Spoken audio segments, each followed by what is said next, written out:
for joining us this evening. You're watching Notepad. I'm your host, Ibrahim Sani. Today, I have with me a very special guest person that I've been working with for 5 years ago. And this is an interesting conversation right now to have because Malek Ali was the founder, or still is the founder of BFM, I suppose, but he's no longer involved there. Malek is currently focused on Fi Life, an insurance provider here in operations in Malaysia, very, very new actually. Let's talk a little bit about Fi Life's Nambahad and what it means to the consumers out there. Yeah, so I think it's about, a lot of us, I think insurance in Malaysia as a whole has been, Bank Negara has been saying that penetration has been quite low, right? Some figures go between 17%, individuals, only 17% to 34%, depending on who you ask, of individuals have life insurance. So I think this is a big, what they call gap, because, if something were to happen to the other 66%, who do you rely on to provide for your family? Who do you rely on to provide for the education of your children? Who do you rely on to give an allowance to your parents? So that's that 66% to 70% of people do not have any. You have to rely on friends and family, right? Yeah. And we've seen it, right? With friends and family, people, relatives come up to you and say, hey, something happened to so and so. Can you donate and give help? But it's a very difficult situation. You have to swallow your pride. You have to ask for help, and usually it's not enough. So I think that's the reason for having for me looking at, I guess, life insurance to start off with as an entry into the insurance sector, and using technology to make sure that we can provide the services for highest coverage for the lowest cost.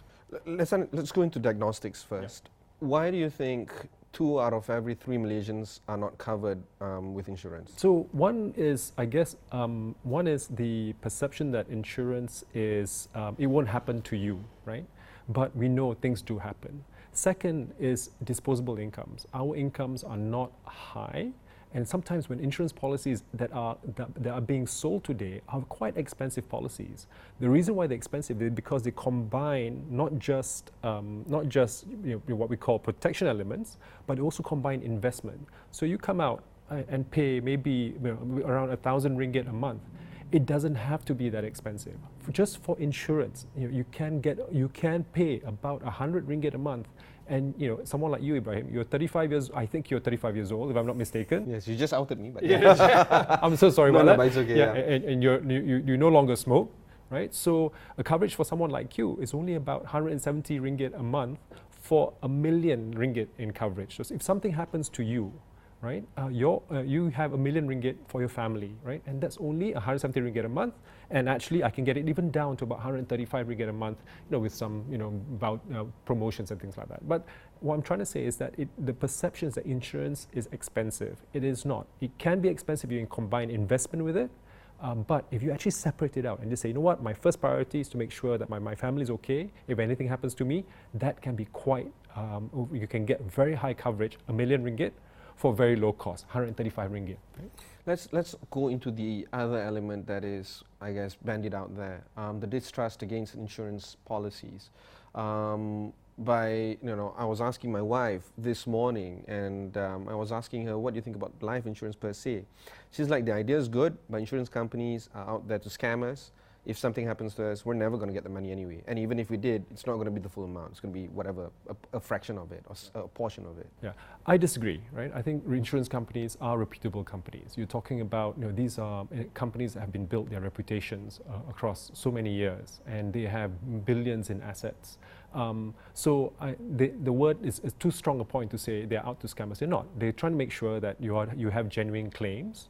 Right, they're trying to make sure that that they know there's is ubermi fide, right? There's a Latin word. Latin word saying everything that you need to disclose to them, everything that you know about your medical history, because you know all the information, they don't know the information.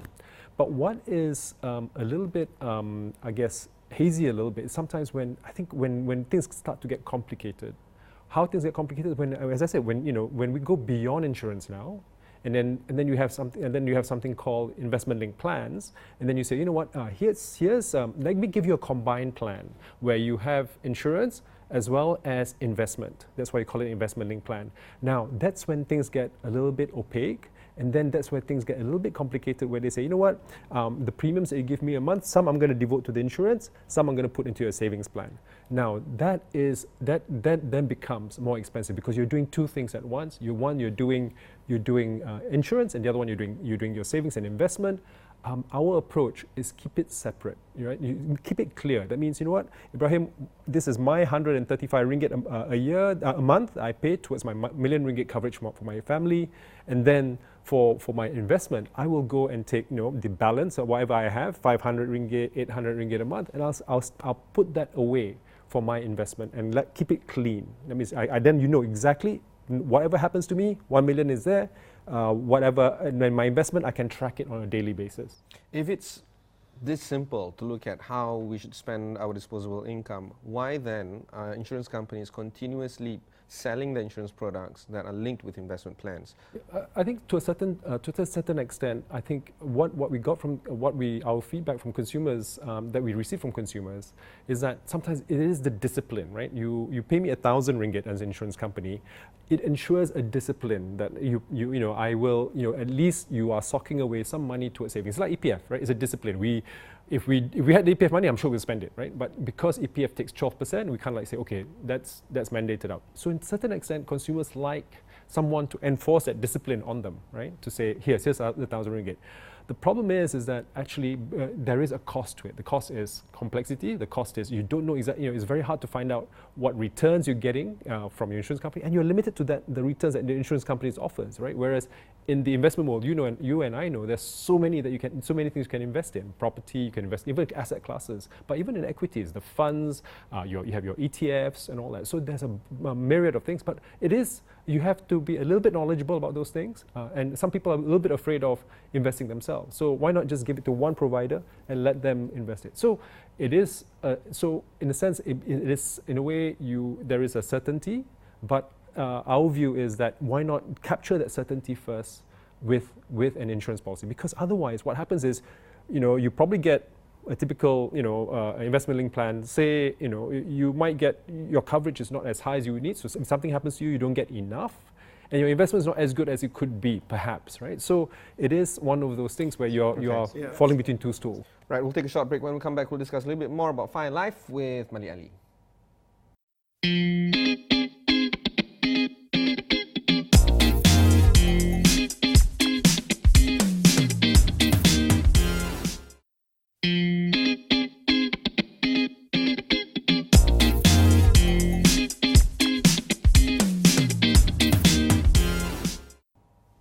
Thanks for staying on with us. You're watching Notepad. I'm your host, Ibrahim Sani. Today we have Malek Ali from Fire Life. Malek, let's talk a little bit about the company. Fire Life has been associated with a lot of brands, in particular the previous life of Fire Life being U4 Life. How did you come across this particular company and decided to acquire it? Yeah. So I think, the first time I heard U4 Life was when they actually advertised on BFM. And I was listening to the advertisements, and I liked what I heard. Basically, they were offering, pure, plain vanilla, simple insurance. Nothing complicated. Something that says, here's 1 million ringgit for 150 ringgit a month. And to me, that was very, I'm like, yes, this is what the market needs. This is what the market is missing. So I was like, shucks, being an entrepreneur, I'm like, never mind lah. Someone has already started it. Good luck to them. I'm going to support them as a media, they're advertising, let's support them and so on. 2-3 years later, however, I started hearing that they're doing quite quiet and so on, and quiet a little bit. It seemed that, and then suddenly I heard they were for sale. And I'm like wondering why. And U4 Life was actually owned by a reinsurer called Hannover Re, one of the biggest reinsurers in the world. They entered the retail space to shake up a little bit, like that maybe they were thinking they couldn't get the idea about the lot of reinsurers, Munich Re, Hannover Re, they're also trying to shake up the retail side simply because they feel that the insurance companies maybe are not innovating fast enough. I don't know, right? But I think what happened was that it's being managed out of Germany, and I think they had a New Zealand software partner together. Both of them were shareholders of U4 Life, and I guess in the local market you require it's hard to manage these things out of New Zealand and Germany, right? You need, in a way, especially when you're starting up, you need an entrepreneurial management team. So I think they burned through quite a lot of people as well as cash. And I think after a while, they said, the traction was not fast enough. So in that sense, they put themselves up for sale. I knocked on the door and I said, I'd like to buy it. We negotiated a price. I did the due diligence on the company, and then we bought over the business of You for Life. Simply because I remember 3 years ago, I thought it was great someone was doing this, and now someone was willing to sell it. I'm like, fantastic. Let me take it over. And what I bring is that entrepreneurial side, meaning we can live. We can live on less revenues in the beginning. We can stay for the long haul. We know how to manage our costs so that it's a marathon, right? Entrepreneurship is about marathon. It's not about your quick burst and your thing.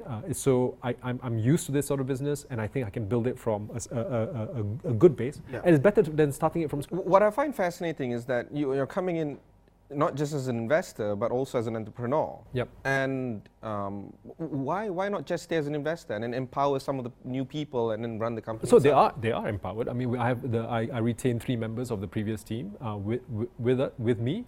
But I think just in terms of giving. Being a little bit hands-on, right? I'm not a. You're very hands-on. Well, not speaking out of experience. Not as hands-on as I was, So right now, I think there are folks that I have a co-founder that understands actuarial statistics better than I can, right? So right now, I think where I can help the company is actually in a way of problem solving. Talking to regulators, talking to insurance companies, trying to knock heads together to say, look, these are the rules. Rules in financial services are very restrictive, right? But you can go into it and say, look, what's the spirit of the rule? And then discover a way to say, all right, can we not just ignore, but can we adapt this rule so that we, to fit the spirit of the rule? Because right now, whatever you're proposing is things. A simple example is now cloud is coming in. Financial services industry regulators have been very suspicious of cloud, but now they're relaxing, right? But still, old rules still apply. Oh, you have to have all your data in Malaysia. Yeah. Data in Malaysia, cloud, really? Yeah. I mean, now data needs, in fact, you can request, what's the spirit of that? The spirit as that, you want the data to be protected, but can it be protected in perhaps like, we have one, someone like AWS can have a base in Singapore and a base in the US. Is that sufficient? Right? And they have the best protection against anyone else as compared to any local player. So those are the kind of things that I help with, breaking down sort of, in a way, getting things over the hurdle where people are always, if people are defined or their actions are defined by a rule book, my role is to say, what is the spirit of the rule book? And then can we create other solutions that fit that sort of, that is for the spirit of the rule book, but actually still have protection for consumers. There's also the question of, it's being underwritten by Tokio Marine, if I'm mistaken. Yep. And would these kind of information be disclosed to the customers, and would customers actually even care about these things? So I think it is important. I mean, customers, when they want to buy insurance, they want to make sure that you're still around. In 20 years' time when they make a claim. Insurance is not life insurance is not a 1-year thing, it's a 20-year thing. So it is important that we are backed by, we are selling insurance policies. The insurance policies are underwritten by one of the top 20 largest insurers in the world, that's Tokio Marine. So it's a Japanese insurance company. So I think, but our role is to in a way to say to people like our underwriters and our underwriters to say, look, what you're marketing here is maybe can we change your product to fit the market pricing, the qualification criteria, the amounts, the coverage, whether you need medical or not. We are very much involved in the product development. And then we go to our underwriters and say, can we do this? Can we do this? And I think it's been so that's the kind of role that we've been playing. You have companies like this around the world. You have something called Ladder in the US. You have Blue in Hong Kong. Yeah. All of us are trying to basically create products that really fit the market and have the we know the moment someone if online, when people go, we know how many people are there at this very moment in time. We have data on basically where people fall off, where they don't, where they say, oh, I'm not proceeding anymore. We have data on that, and how can we craft the product, help underwriters craft the product so that we can sell this on, consumers get what they want. Final issue, we don't have much time left. Takaful, is Takaful a big deal for you? It will be. I think we are working towards sort of offering a Takaful product is in the near Takaful a future. big deal for you because you believe the market wants it, or it's really a big deal for you personally? It's because I think the market wants it. I think a lot of calls that we get, a lot of inquiries that we get say, okay, I like this, I like your product, but may I have a Takaful product, please? Right. And we don't have one right now. And Tokio Marine is not a Takaful insurer right now. So we're working towards that. Akan datang. Akan datang. All right, thank you very much. That was my conversation with Malek Ali, the founder of FiLife. You can visit the site. Is it FiLife.com? Fi.life. Oh, that's an interesting domain. Fi.life. If you've missed any part of this interview, or if you want to watch interviews such as this, just head on to astro.com, search for Notepad. You can also watch this interview on podcast or on our AWANI app. Just download them wherever you get your app. Thanks very much for watching, and until next time. There you go. Yeah, thank you. Thank you, sir.